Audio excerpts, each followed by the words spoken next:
रूस यूक्रेन युद्ध में इन दिनों ट्रंप के 50 दिन के फॉर्मूले पर जबरदस्त कोहराम मचा हुआ है।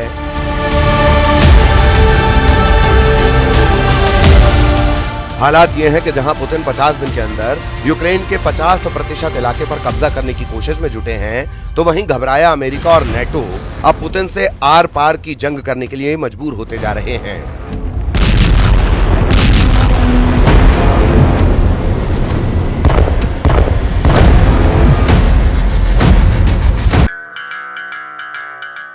रिपोर्ट है कि ट्रंप ने यूक्रेन को बचाने के लिए जो 50 दिन वाले फॉर्मूले की धमकी पुतिन को दी थी, वो धमकी अब डोनाल्ड ट्रंप पर उल्टी पड़ गई है। 50 दिन में 50% कब्जा, सीक्रेट रिपोर्ट में ट्रंप खलनायक।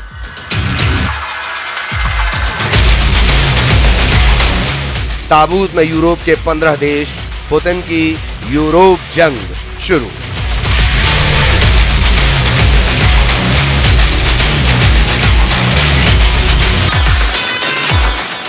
$1250 दिन की जंग में रूस को भले ही पूर्ण जीत न मिली हो, लेकिन राष्ट्रपति ट्रंप ने पुतिन को अगले 50 दिन का ऐसा मौका दे दिया जो रूस के लिए एक बड़ा जैकपॉट साबित हो रहा है। पश्चिमी मीडिया में कुछ खुफिया रिपोर्ट के हवाले से दावा किया गया कि 14 जुलाई 2025 को जब ट्रंप ने पुतिन को युद्ध रोकने के लिए 50 दिन का अल्टीमेटम दिया था, उसके बाद से अब तक पुतिन पूर्वी यूक्रेन के कम से कम 3 बड़े इलाकों पर कब्जा कर चुके हैं।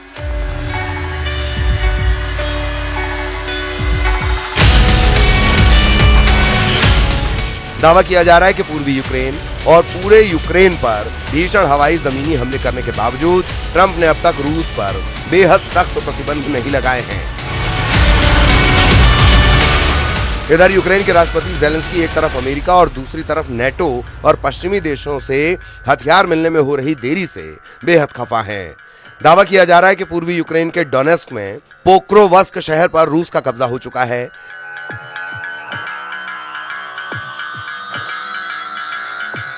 यानी एक तरफ ट्रंप के 50 दिन के अल्टीमेटम का फायदा रूस उठा रहा है, तो वहीं दूसरी तरफ यूक्रेन तेजी से अपने इलाके हारता जा रहा है। सबसे पहले आप ये जान लीजिए कि ट्रंप के 50 दिन के अल्टीमेटम पर अमेरिकी मीडिया में अब रूस के फायदे को लेकर क्या क्या दावे किए जा रहे हैं। 9 जुलाई से अब तक रूस ने यूक्रेन पर 10 गुना ज्यादा हमले किए हैं। ऐसा अनुमान है कि 9 जुलाई से अब तक रूस ने यूक्रेन पर 2500 से ज्यादा हवाई हमले किए हैं, जिसमें एक दिन में यूक्रेन के शहरों और इलाकों पर 400 से लेकर 500 ड्रोन से अटैक किया गया, जबकि रूस ने बैलिस्टिक मिसाइलों से भी यूक्रेन में भारी तबाही मचाई है। वहीं ट्रंप को लग रहा था कि उनके अल्टीमेटम देने से पुतिन घबरा जाएंगे और युद्ध रुक जाएगा।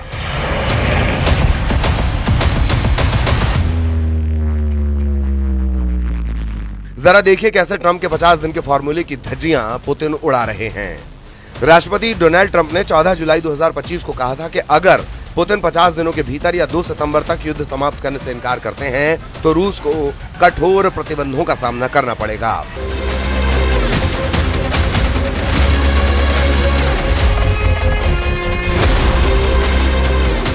पुतिन को ट्रंप की इस धमकी के बाद से रूस ने यूक्रेन पर अपने मिसाइल और ड्रोन हमलों में जबरदस्त इजाफा कर लिया, जिसकी वजह से पूर्वी यूक्रेन में भारी तबाही हुई। सैकड़ों यूक्रेनी नागरिक और हजारों की संख्या में यूक्रेनी सैनिक अब तक मारे जा चुके हैं।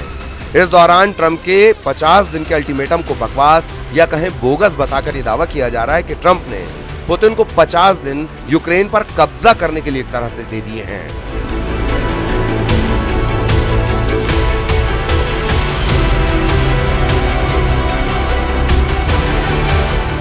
अब राष्ट्रपति डोनाल्ड ट्रंप ने व्लादिमीर पुतिन को दी गई 50 दिनों की युद्ध विराम की समय सीमा को कम करने की बात कही है, ताकि पुतिन के तूफानी हमलों को रोका जा सके। ट्रंप रूस पर दूसरे राउंड के कठोर प्रतिबंध लगाने की तैयारी में जुट गए हैं।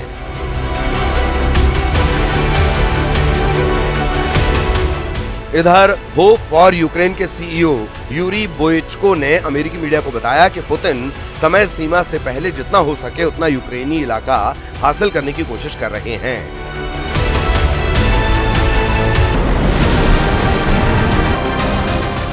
हम आपको बता दें, ट्रंप और नेटो महासचिव मार्क रूट के साथ व्हाइट हाउस में हुई बैठक के दौरान ट्रंप ने मॉस्को के प्रति अपनी नाखुशी व्यक्त की और चेतावनी दी कि अगर 50 दिनों में कोई समझौता नहीं हुआ तो रूस के साथ व्यापार करने वाले देशों पर 100% टैरिफ लगाया जाएगा।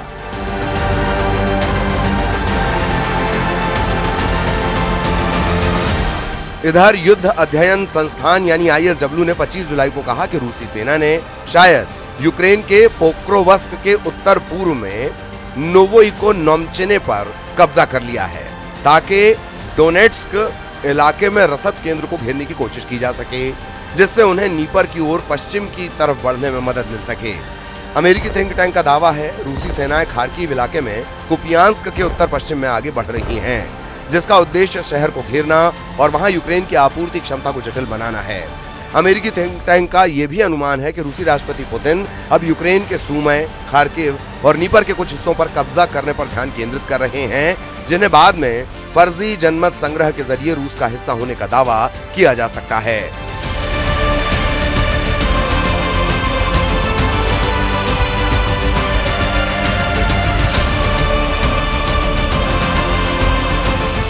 यूक्रेन के राष्ट्रपति जेलेंस्की का कहना है कि commander in chief Oleksandr Syrskyi ने एक रिपोर्ट प्रस्तुत की है। सभी ऑपरेशन से जुड़े निर्देशों पर चर्चा हुई है, विशेष रूप से पोक्रोवस्क पर, जिस पर सबसे अधिक ध्यान दिया जा रहा है।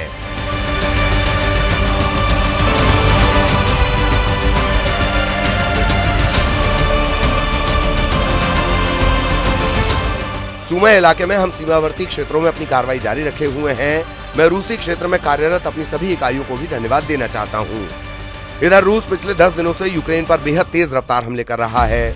दावों के मुताबिक रूस इस वक्त ईरान निर्मित Shahid 136 drone, Iskander M missile, Sukhoi series के लड़ाकू विमान, TU सीरीज के बम वर्षक से बेहद सटीक हमले यूक्रेन पर कर रहा है।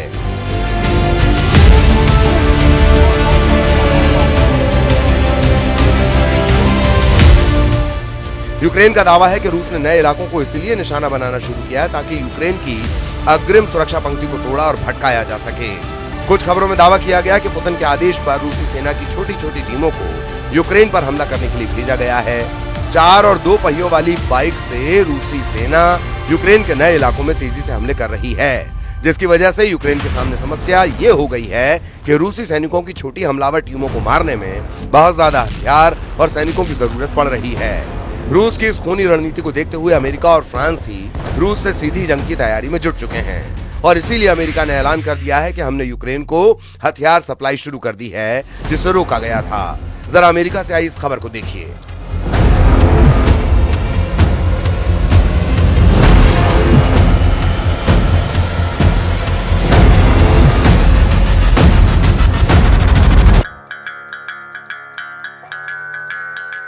अमेरिकी अधिकारियों ने रॉयटर्स और एसोसिएटेड प्रेस को बताया कि हमें यूक्रेन को तोपखाने के गोले और मोबाइल रॉकेट आर्टिलरी मिसाइलों की आपूर्ति फिर से शुरू कर दी है। डोनाल्ड ट्रंप ने दावा किया कि उन्हें नहीं पता कि पिछले हफ्ते शिपमेंट को रोकने का आदेश किसने दिया था। अधिकारियों ने नाम न छापने की शर्त पर बताया कि 155 मिलीमीटर आर्टरी गोले और GMLRS यानी मोबाइल रॉकेट आर्टिलरी मिसाइलें उपलब्ध करवाई जा रही हैं। पिछले हफ्ते रोकी गई शिपमेंट में 30 पैट्रियट मिसाइलें, 8500 155 मिलीमीटर आर्टिलरी गोले, 250 से ज्यादा सटीक GMLRS मिसाइलें और 142 हेलफायर हवा से सतह पर मार करने वाली मिसाइलें शामिल थीं।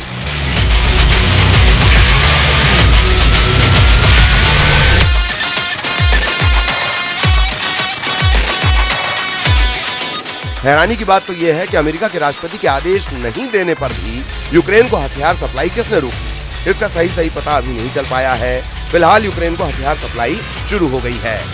पहले आप जरा इन तस्वीरों को देखिए जिसमें यूक्रेन के खार्किव, खेरसोन, सुमय और ओदेसा में रूस के खूनी हमलों ने हाहाकार मचा दिया है। खार्किव में रूस ने पिछले हमलों की तरह इस्कंदर M मिसाइलों से कई हमले किए हैं, जिससे यूक्रेन को भयंकर नुकसान हुआ है। 7 दिन पहले रूस ने जब ओदेसा पर हमला किया था तो दुनिया ने ऐसी खौफनाक और दर्दनाक तस्वीरें देखी कि लोगों का कलेजा कांप गया। हालांकि रूस के विदेश मंत्री सर्गेई लावरोव ने दावा किया काला सागर के बंदरगाह शहर ओदेसा में जिस जगह रूस ने 2 बैलिस्टिक मिसाइलों से हमले किए, वहां पर यूक्रेन के खुफिया अधिकारी यूरोप और नेटो देशों के अधिकारियों के साथ मीटिंग कर रहे थे। इस हमले पर रूस ने दावा किया कि उसके हमले में ओदेसा में मौजूद 66 सैन्य कर्मी मारे गए थे, जो आम यूक्रेनी जनता को ढाल बनाकर इमारत में खुफिया मीटिंग कर रहे थे।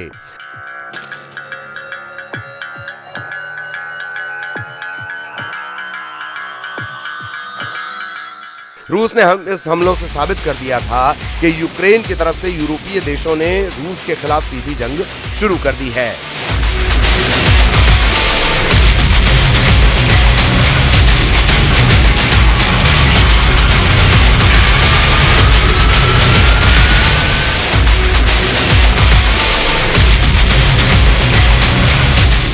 अब हम आपको बताते हैं कि रूस के राष्ट्रपति पुतिन के बेहद करीबी रूसी सुरक्षा परिषद के उपाध्यक्ष दिमित्री मेदवेदेव ने यूरोप और यूक्रेन को लेकर क्या जंगी चेतावनी दी है।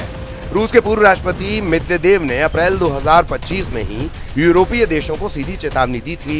दिमित्री ने धमकी देते हुए कहा था कि यूक्रेन में मौजूद यूरोपीय शांति सैनिक को रूसी सेना ताबूत में भेजेगी। दिमित्री मेदवेदेव ने यह धमकी फ्रांस की राजधानी पेरिस में अमेरिकी और फ्रेंच अधिकारियों की बैठक के बाद दी है। दावा किया जा रहा है कि पेरिस, लंदन और बेल्जियम में हुई यूरोपीय देशों की मीटिंग में रूस के खिलाफ खुली जंग की बात कही गई है। इसी को लेकर रूस यूरोपीय देशों पर बुरी तरह भड़का हुआ है। ब्रिटेन और फ्रांस के नेतृत्व में करीब 15 यूरोपीय देश यूक्रेन में अपने सैनिकों को भेजने पर राजी होते दिख रहे हैं। इसलिए रूस ने चेतावनी दी है कि वो यूक्रेनी धरती पर किसी भी पश्चिमी सैन्य उपस्थिति को बर्दाश्त नहीं करेगा।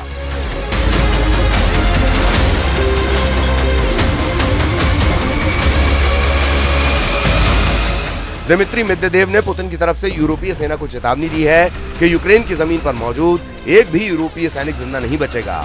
रूस हर यूरोपीय सैनिक को मारकर ताबूत में बंद करके भेज देगा।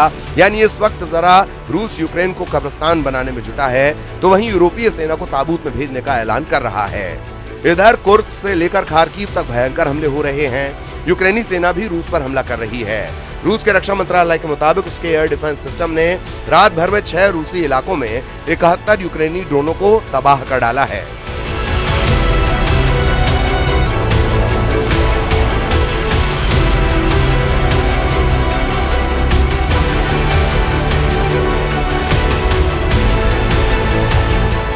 जबकि 49 ड्रोन को रूसी सेना ने कुर्स्क इलाके में मार गिराया। रूसी सेना के 1.5 लाख सैनिक, 3000 टैंक और 5 ब्रिगेड इस वक्त यूक्रेन पर चारों तरफ से हमला कर रहे हैं। सबसे हैरानी की बात तो यह है कि रूस लगभग 1250 दिन से ज्यादा की जंग में यूक्रेन के 1,61,000 वर्ग किलोमीटर इलाके पर कब्जा कर चुका है, जो लगभग यूक्रेन की जमीन का 25 से 27% बैठता है। लेकिन उसके बावजूद रूस रुकने का नाम नहीं ले रहा। रूस ने यूक्रेन में मौजूद अमेरिका और यूरोप के एयर डिफेंस सिस्टम को चुन चुन कर मारना शुरू कर दिया है। रूसी हमलों की इन ताजा तस्वीरों को देखिए। रूस का तोपखाना यूक्रेनी सेना के 221 मोर्चों पर अंधाधुंध हमले कर रहा है। 44 सेकंड के इस वीडियो में दावा किया गया कि यूक्रेन के खार्किव, निप्रोपेट्रोव्स्क, खेरसोन में रूसी सेना के हमलों से भारी तबाही हुई है। दावे तो यहाँ तक किए जा रहे हैं कि यूक्रेन के 15 प्रांत पर 30 दिन से रूस के हमलों में 10 गुना तक बढ़ोतरी हुई है। रूस के प्रचंड हमलों को देखकर कुछ वॉर एक्सपर्ट्स डंके की चोट पर दावा करने लगे हैं कि ट्रंप पुतिन के खूनी हमलों पर आंख मूंदे बैठे हैं और एक तरह से यूक्रेन के खिलाफ ट्रंप की सरकार की गद्दारी को ये साबित करता है।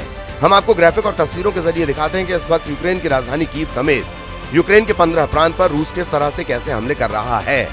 इधर जमीन पर रूसी सेना तेजी से पूर्वी यूक्रेन, मध्य यूक्रेन और दक्षिणी यूक्रेन के इलाकों पर कब्जा कर रही है। कुर्स्क के इलाके से रूसी सेना ने पैदल सेना और टैंकों से हमले बेहद तेज कर दिए हैं।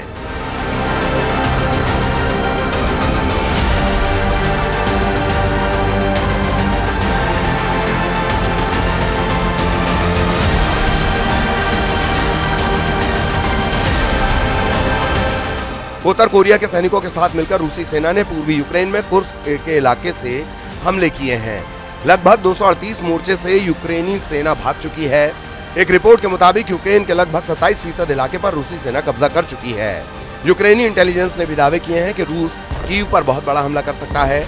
यूक्रेन के सूमे में 2 रूसी हवाई हमलों में 2 दर्जन से ज्यादा लोग 24 घंटे में मारे गए हैं। कुल मिलाकर हालात अब ये हैं कि ट्रंप का 50 दिन का जंगी फॉर्मूला यूक्रेन के साथ साथ अमेरिका और नेटो पर भी भारी पड़ने लगा है, जबकि पुतिन पूरे पूर्वी यूक्रेन पर कब्जा करने में जुटे हैं।